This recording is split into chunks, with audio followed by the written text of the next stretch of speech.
오늘 하나님께서 우리에게 주신 말씀은 요한복음 14장 8절부터 14절까지 말씀입니다.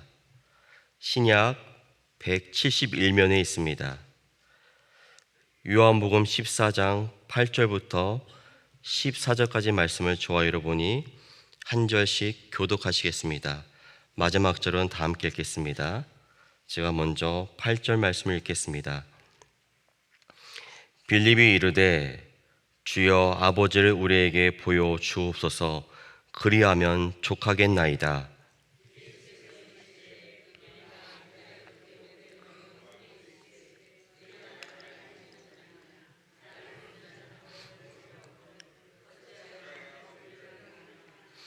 내가 아버지 안에 거하고 아버지는 내 안에 계신 것을 내가 믿지 아니하느냐?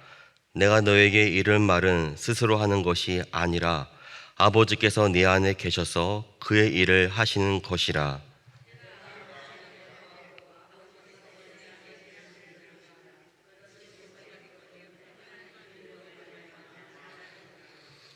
내가 진실로 진실로 너에게 이르노니 나를 믿는 자는 내가 하는 일을 그도 할 것이요 또한 그보다 큰 일도 하리니 이는 내가 아버지께로 감이라.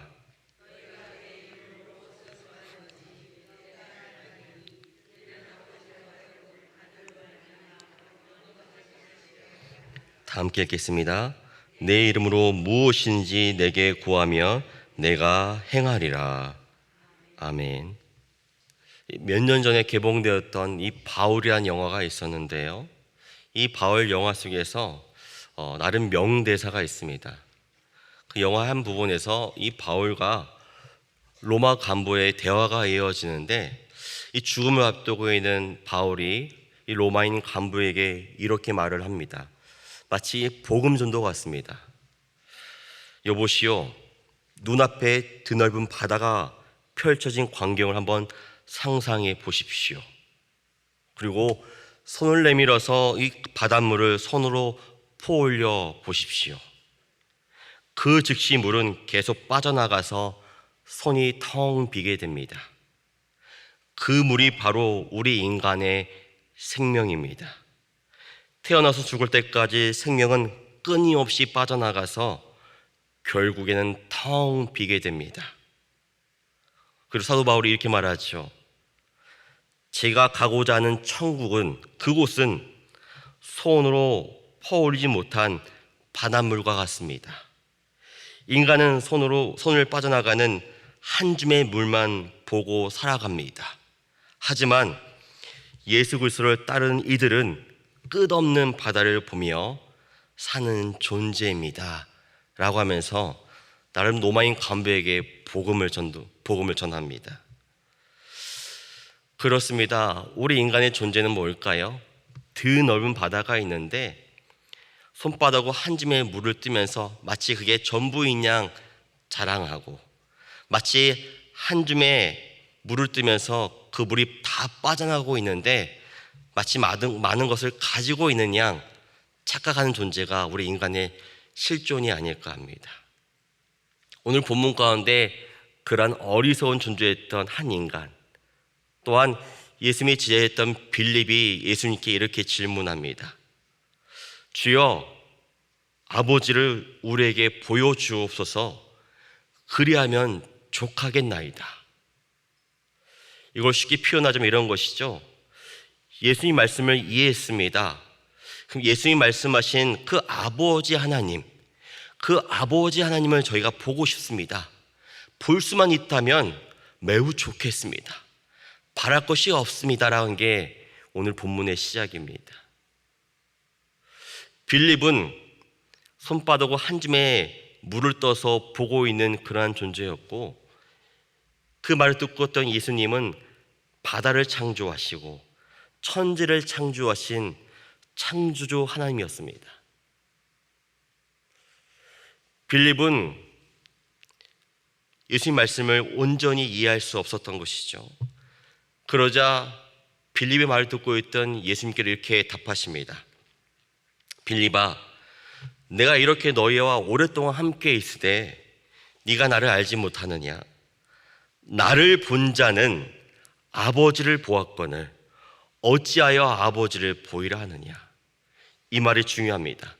나를 본 자는 아버지를 보았거늘. 예수님을 보았다면 하나님 아버지를 보았다는 것이죠. 그렇다면 왜 빌립은 예수님을 보고 있었는데 예수님을 통해서 아버지 하나님을 보지 못했을까요? 이 보았다는 의미가 중요합니다. 헬라어로 블레프라고 합니다. 알다란 뜻이죠. 알다. 그래서 예수님께 친절하게도 빌립이 이 말을 이해 못할까 봐 10절에 부연 설명을 합니다. 이렇게 설명하죠. 보았다는 의미가 뭔지 아느냐? 내가 아버지 안에 거하고 아버지는 내 안에 계신 것을 네가 믿지 아니하느냐? 라고 말합니다. 그리고 이어서 하는 말이 내가 너에게 이른 말은 스스로 하는 것이 아니었다. 아버지께서 내 안에 계셔서 그의 일을 하시는 거였다라고 부연 설명합니다. 어떤 뜻일까요? 빌립아, 나를 본 자는 아버지를 보았거늘 네가 나를 통해서 아버지를 보여달라고 하니 이해할 수 없구나.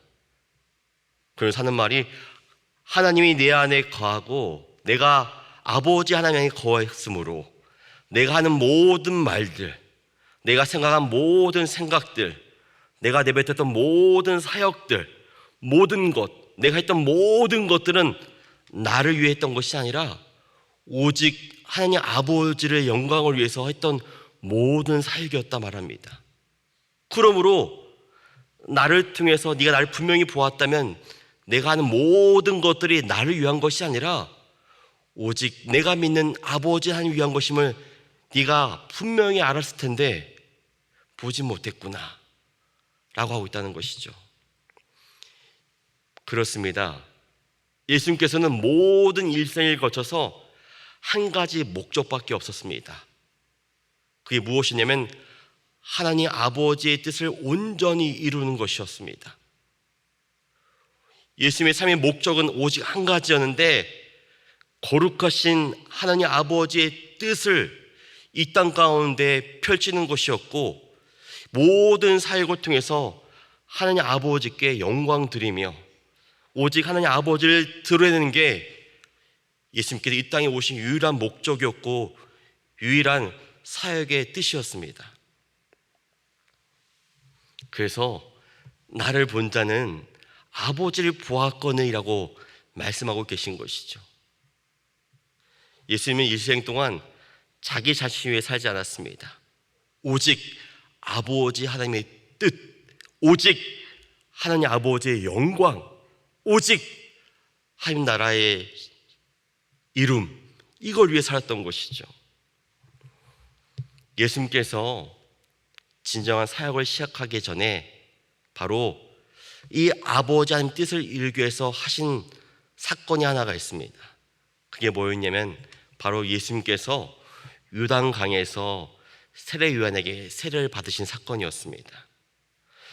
예수님께서 세례 요한에게 세례를 받기 위해서 요단강가로 걸어오고 계셨습니다.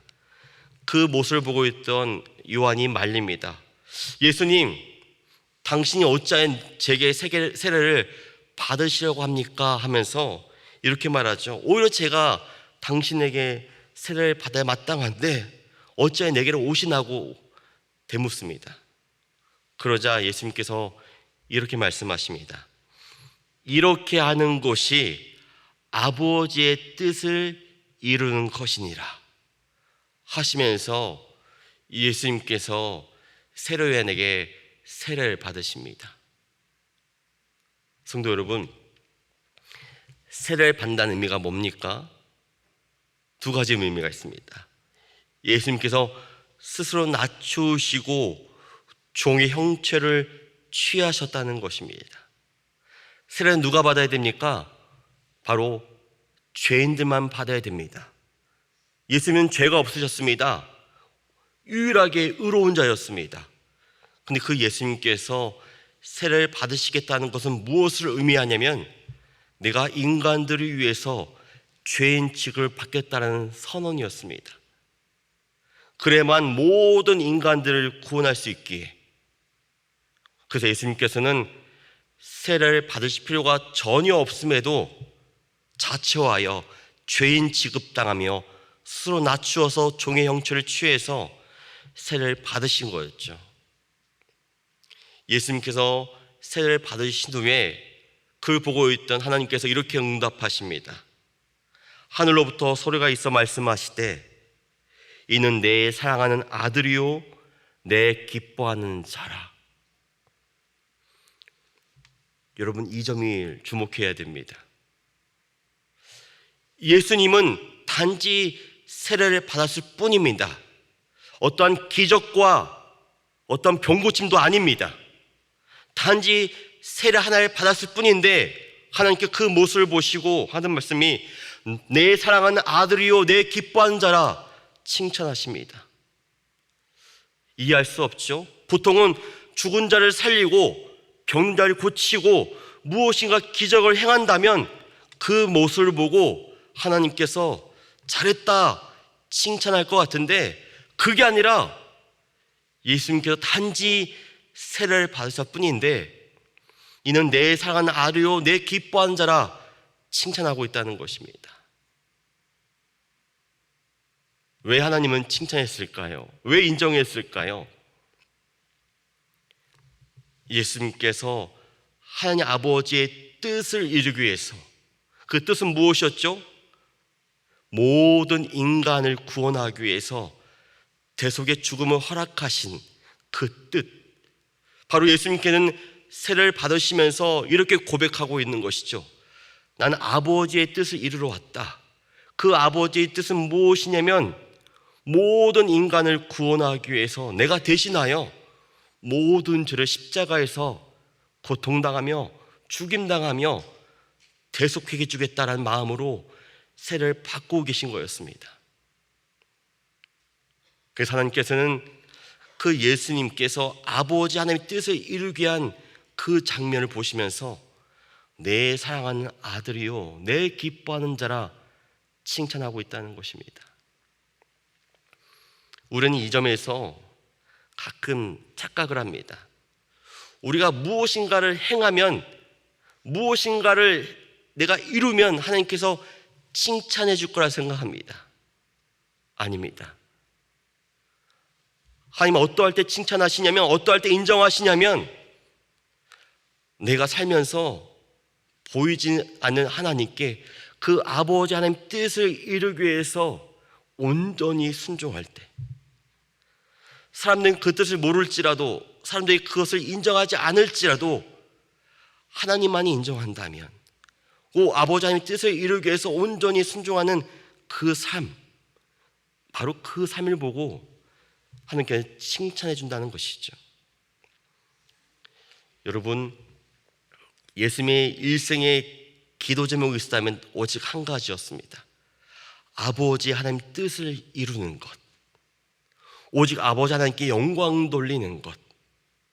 그래서 예수님께서는 죽음을 앞두고 요한복음 17장에 기도하실 때 이렇게 기도하셨습니다. 아버지여, 아버지께서 내 안에, 내가 아버지 안에 있는 것 같이 그들도 다 하나가 되기를 바라나이다. 예수님의 일생의 소원은 무엇이었냐면 하나님과 하나 되는 거였습니다. 하나님과 하나 된다는 건 무엇이냐면 아버지 하나님의 뜻이 예수님의 뜻이 되는 것이었습니다. 오직 그 하나. 그래서 예수님께서는 죽음을 앞두고 기도하고 계신 것입니다. 나를 따른 수많은 제자들이, 나를 따르고자 하는 수많은 성도들이 이 뜻을 바로 알아서 그들 또한 오직 그 삶의 목적과 이유가 하나님 아버지의 뜻을 이루기 바라는 삶, 모든 신앙의 본질이 아버지 하나님께 영광 돌리는 삶, 바로 그 삶이 내가 죽고 예수가 사는 그런 삶일지라도, 비록 내가 영광받지 못할지라도, 사람들에게 인정받지 못할지라도, 나에게 무엇인가 기적과 은사가 이루어지지 않을지라도 오직 하나님 아버지께 그 뜻을 이루는 삶, 바로 여기에 있다는 것이죠. 그렇다면 왜 제자 빌립은 왜 예수님을 통해서 하나님 아버지를 보지 못했을까요? 이유는 단순합니다.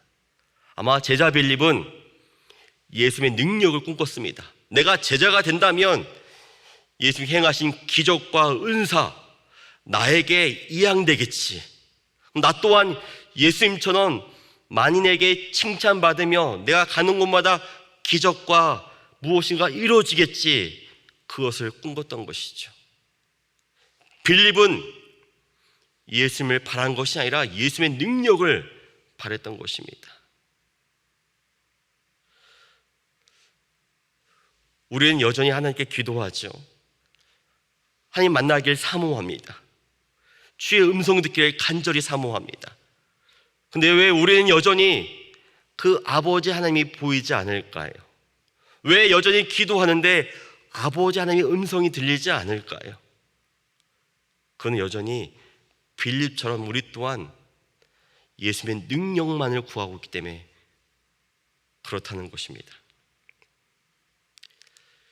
이 시대를 위협하는 사탄 마귀가 바로 우리를 위해서 계략을 꾸민 현대적인 바로 인본주의 사상이 한 가지가 있습니다. 그게 무엇인지 아십니까? 바로 능력주의입니다. 여러분 이런 말 잘 들어봤죠?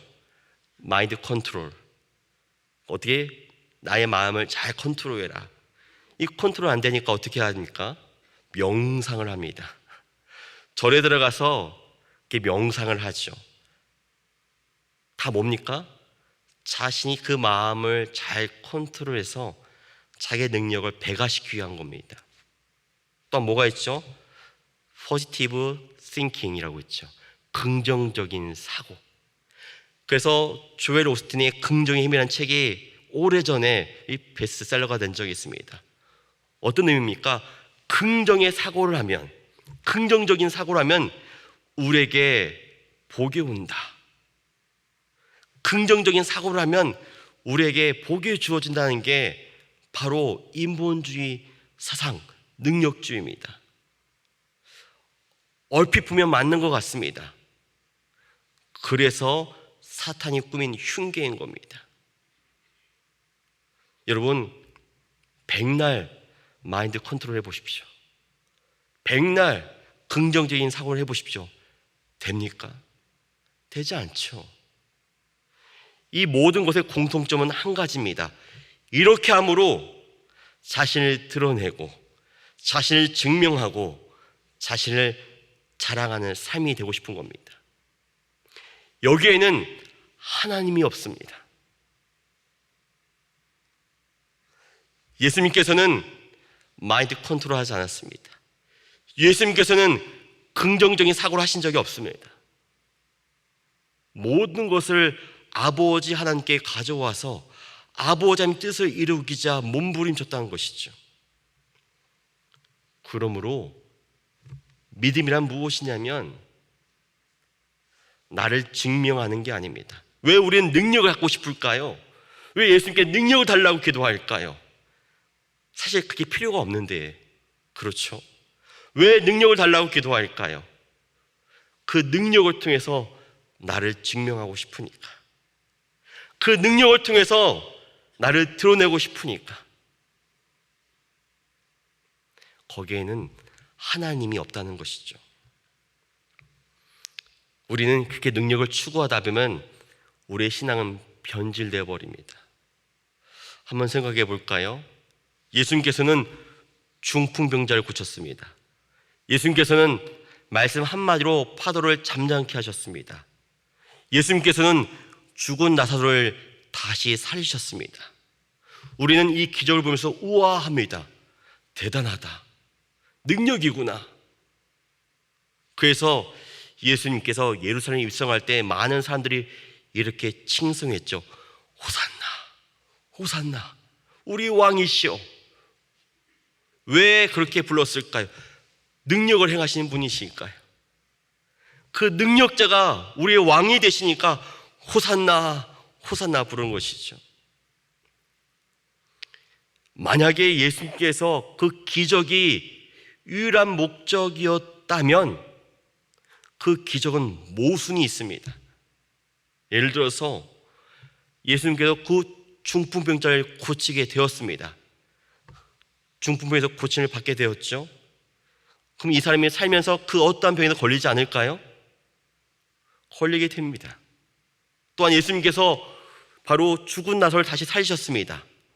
그렇다면 나사로가 다시 죽지 않을까요? 다시 죽게 됩니다.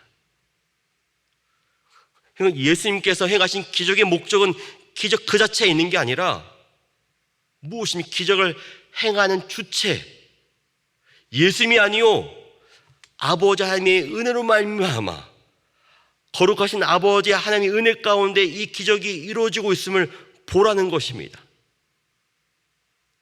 근데 우리는 그 기적만을 바라봅니다. 왜 그럴까요? 아버지 하나님을 여전히 알기 원치 않기 때문에 그렇죠.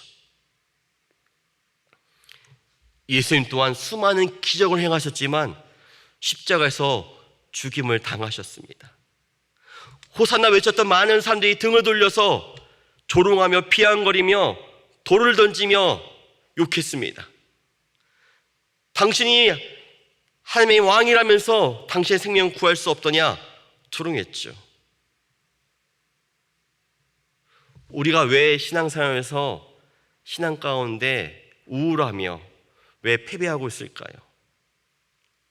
여전히 우리가 믿는 하나님이 누군지 알지 못하면서 예수님이 행하신 그 기적만을 보고 있기 때문에 그렇다는 것이죠.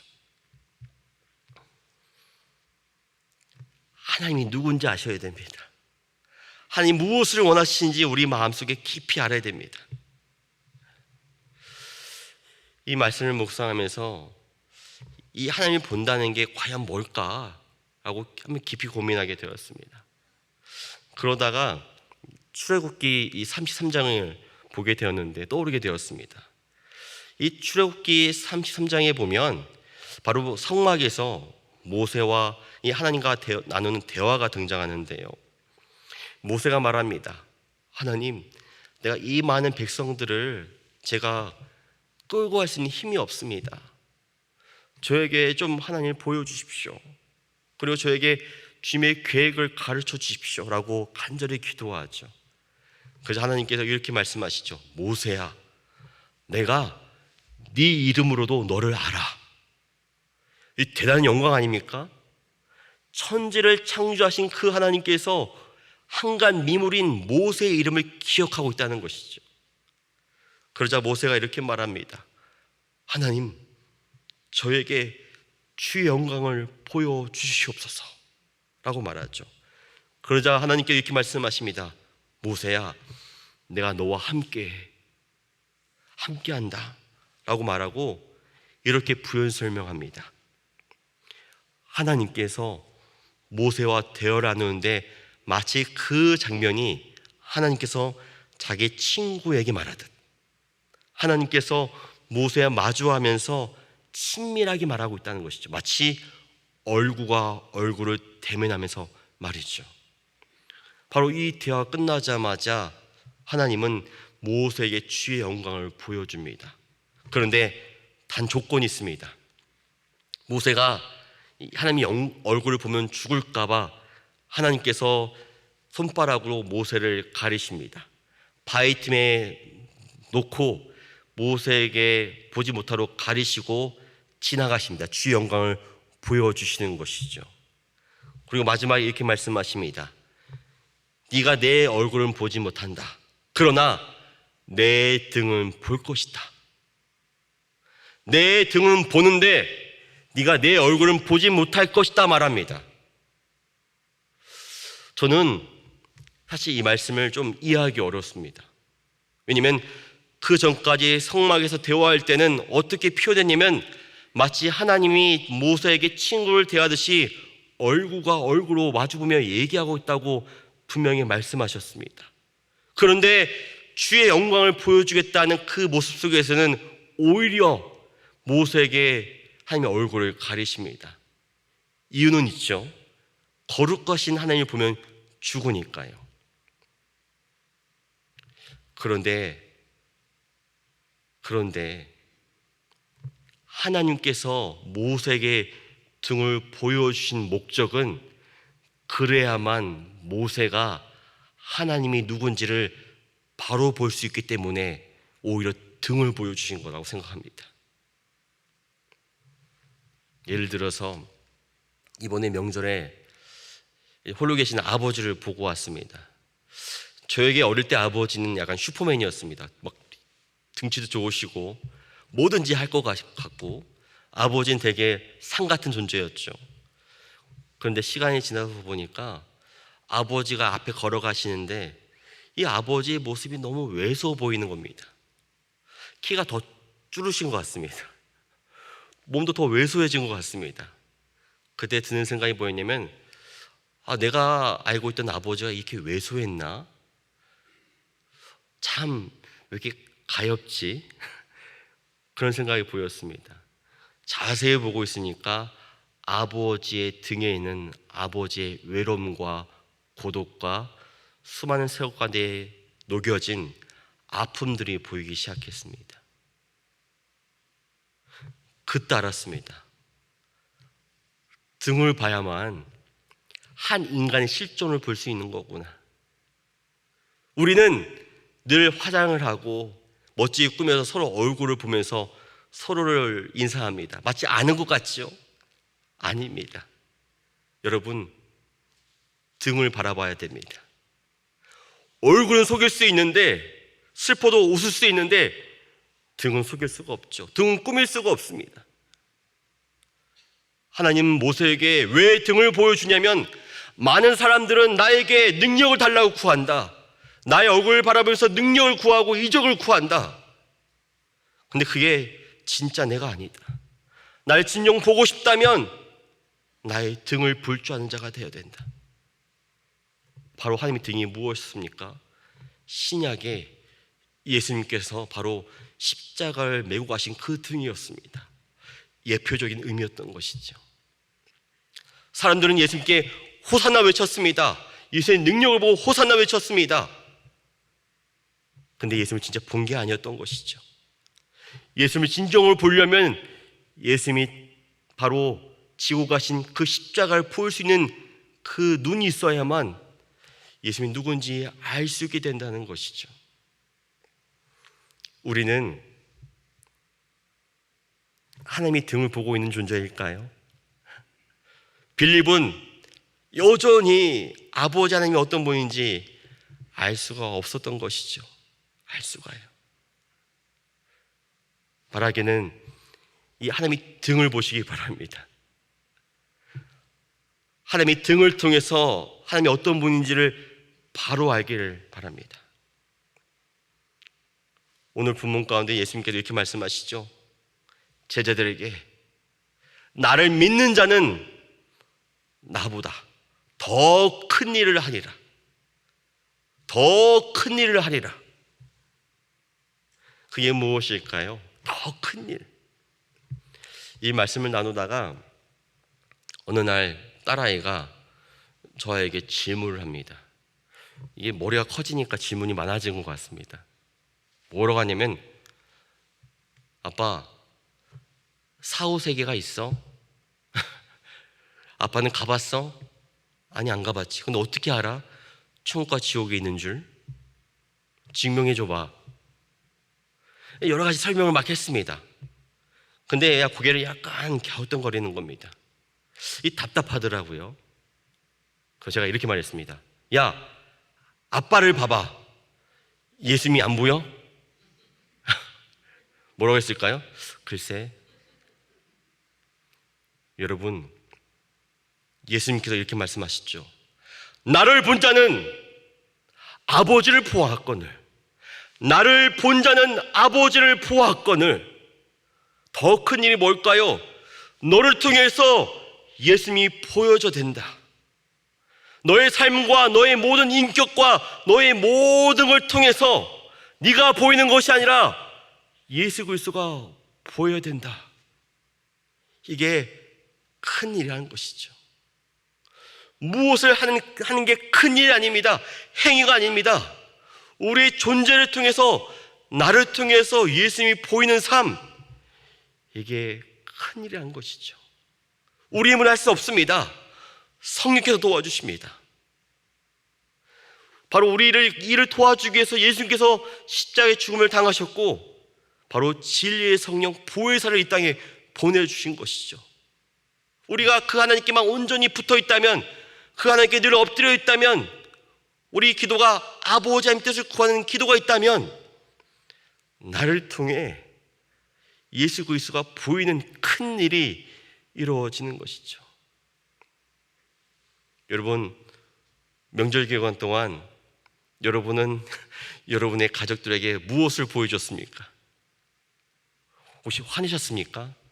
그럼 회개하시고 전화 걸어서 이제부터 나를 통해서 예수 그리스도가 보이는 삶이 되길 바란다고, 너를 통해서도 예수 그리스도가 보이는 삶이 되길 바란다고 축복하길 바랍니다.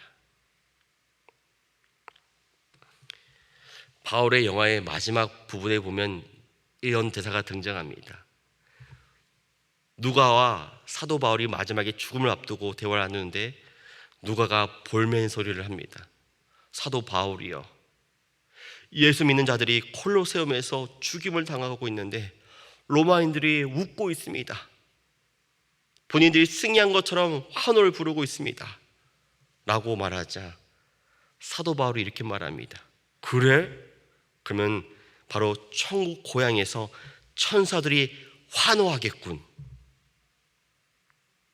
저는 이 대사를 듣는 순간 마음이 쿵했습니다. 우리 이렇게 말하죠.